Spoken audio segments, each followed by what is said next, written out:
اس دور حاضر کے اندر ہر بندہ موبائل کو استعمال کرتا ہے۔ اب موبائل کے اندر خیر بھی موجود ہے اور شر بھی موجود ہے۔ اسی طرح انسان کی زندگی کے اندر خیر بھی موجود ہے اور شر بھی موجود ہے، یعنی خیر کے کام بھی ہیں اور شر کے کام بھی ہیں۔ انسان کی تخلیق ہی ایسے ہوئی ہے کہ اللہ تعالیٰ نے ہر بندے کے اندر خیر بھی رکھا ہے اور شر بھی رکھا ہے۔ اب زندگی کو قرآن کے مطابق کیسے گزارنا ہے، آئیے اللہ کے قرآن سے دیکھتے ہیں۔ 30واں سپارہ ہے، سورہ زلزال ہے۔ اللہ تبارک و تعالیٰ نے فرمایا فَمَن يَعْمَلْ مِثْقَالَ ذَرَّةٍ خَيْرًا يَرَهُ وَمَن يَعْمَلْ مِثْقَالَ ذَرَّةٍ شَرًّا يَرَهُ، فرمایا کہ جس بندے نے ایک ذرہ کے برابر بھی نیک کام کیا ہوگا کل روز قیامت اسے دکھایا جائے گا، اور جس بندے نے ایک ذرہ کے برابر بھی برا کام کیا ہوگا کل روز قیامت اس کو دکھایا جائے گا۔ اب ہم نے زندگی گزارنی ہے یا زندگی میں موبائل کو استعمال کرنا ہے، چونکہ موبائل اب ہماری زندگی کا حصہ بن چکا ہے جس میں خیر بھی ہے اور شر بھی ہے۔ اب جب زندگی گزاریں موبائل کا استعمال کریں، اگر ہمارے ذہن کے اندر یہ آیت مبارکہ ہوگی، اس کا مفہوم ہوگا کہ جو کچھ ہم اس موبائل میں دیکھ رہے ہیں روز قیامت یہ ہمیں دکھایا جائے گا۔ اب اگر اس میں ہم خیر دیکھ رہے ہیں تو روز قیامت وہ باعث اجر ہوگا، وہ اس کا شمار نیک کاموں کے اندر ہوگا، اور اگر ہم اس میں شر دیکھ رہے ہیں، برائی دیکھ رہے ہیں، روز قیامت وہ بھی دکھائی جائے گی۔ اب جب وہ دکھائی جائے گی اس کا شمار برے کاموں کے اندر ہوگا۔ اب صبح سے لے کر شام تک آپ کتنا خیر دیکھ رہے ہو، آپ کتنا شر دیکھ رہے ہو، اس کا حساب روز قیامت دینا پڑے گا۔ اس واسطے موبائل چلاتے ہوئے کبھی غافل نہ ہو۔ دور حاضر کا بہت بڑے جو فتنے ہیں ان میں سے ایک فتنہ موبائل بھی ہے کہ دنیا کی ہر چیز موبائل کے اندر موجود ہے۔ اب ہمارے بچے بھی چلاتے ہیں، ہم بھی چلاتے ہیں، ہماری ذہن سادی نہیں ہو سکی، ہمارے مائنڈ کمزور ہیں، اور موبائل جو ہے وہ اوپر اوپر کرتے جائیں، وہ خود ہی جلد چاہے وہ بندے کو لے جائے اور ہم چلے جاتے ہیں اس کے ساتھ ساتھ۔ نہیں صاحبو، کافر کا موبائل چلانا اور ہے اور مسلمان کا موبائل چلانا اور ہے۔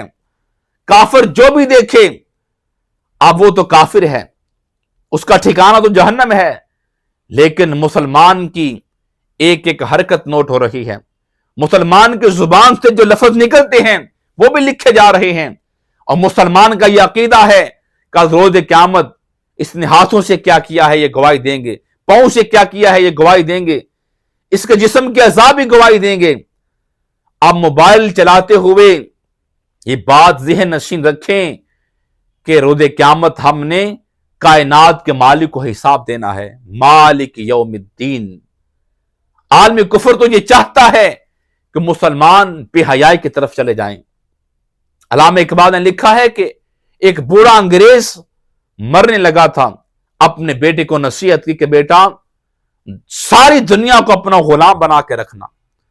اب بیٹا بھی سمجھدار تھا، اس نے کہا ابا جان ساری دنیا کو ہم غلام تو بنا لیں گے، لیکن یہ جو مسلمان ہے اس کو غلام کیسے بنائیں؟ ہم جب ان کو غلام بنانا چاہتے ہیں، ان پر غالب آنا چاہتے ہیں، یہ تو بدر سجا لیتے ہیں، یہ تو خندق کھود لیتے ہیں، یہ تو احد سجا لیتے ہیں، یہ تو تلوار لے کر میدان میں آ جاتے ہیں، یہ تو مرنے کو زندگی سمجھتے ہیں، اور ہم تو موت سے ڈرتے ہیں، تو کیسے ہم ان کا مقابلہ کریں گے؟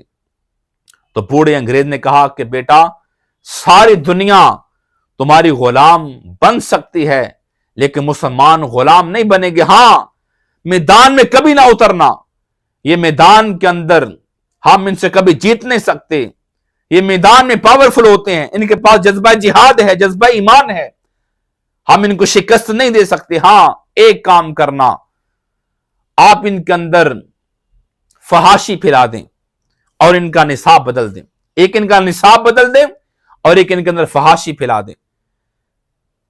جب نصاب بدلا جائے گا یعنی نصاب سے قرآن نکال دیں، جہاد کے آیات نکال دیں، سیرت صحابہ نکال دیں، سیرت اہل بیت نکال دیں، اور دنیا کی باتیں نصاب میں ڈال دو۔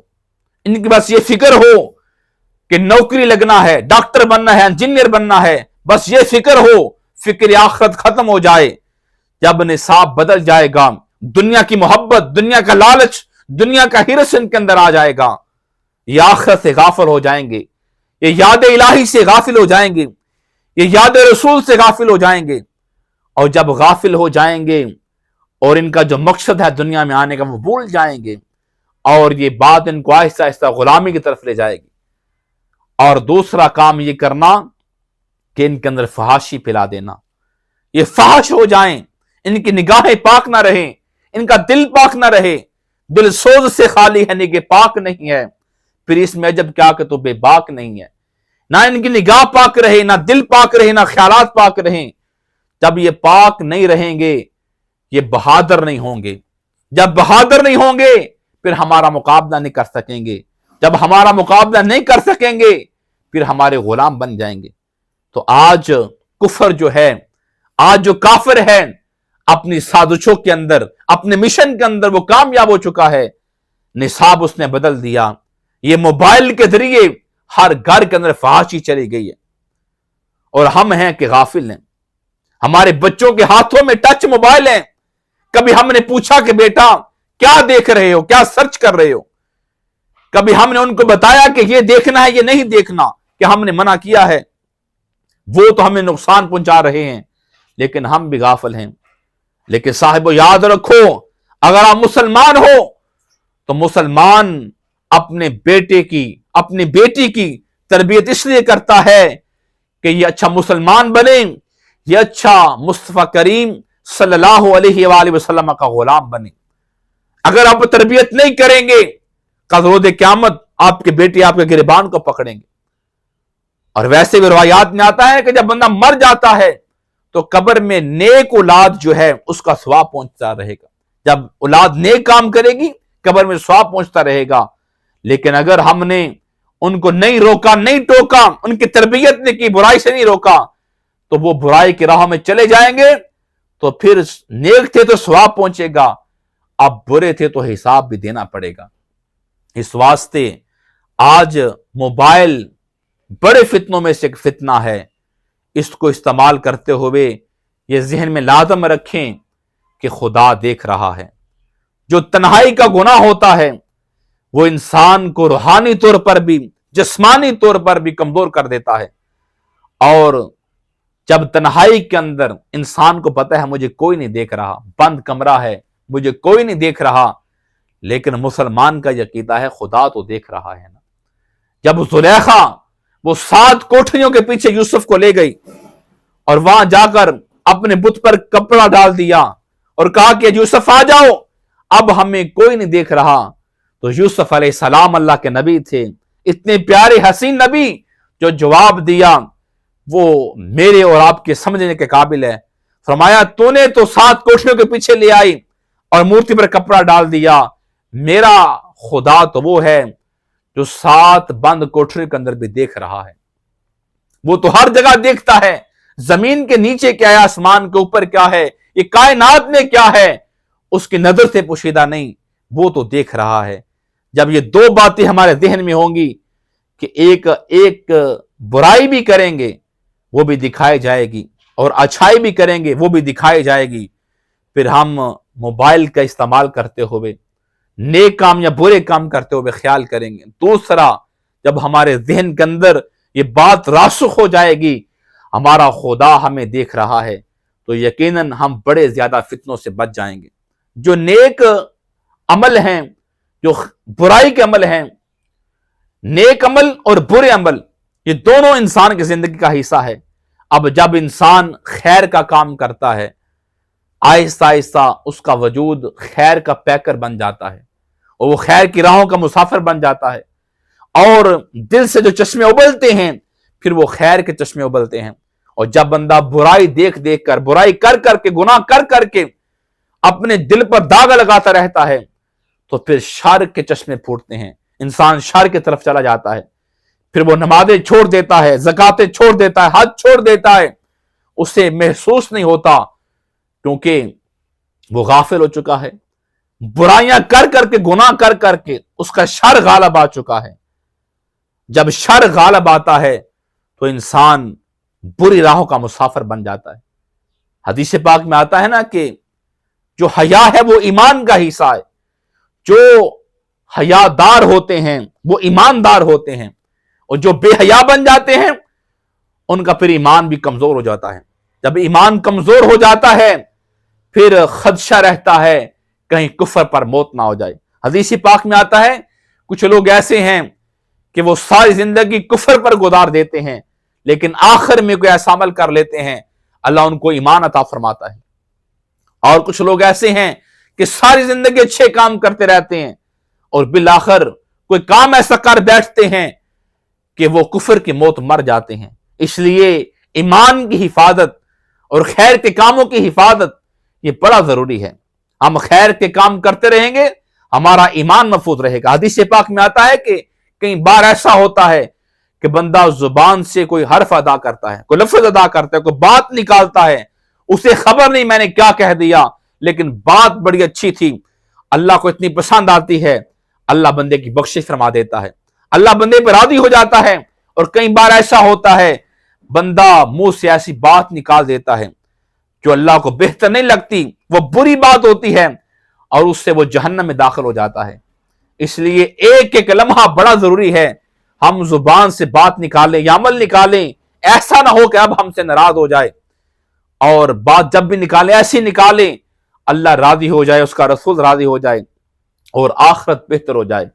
تو انسان کے وجود کے اندر، یہ انسانی تخلیق کے اندر خیر بھی موجود ہے اور شر بھی موجود ہے۔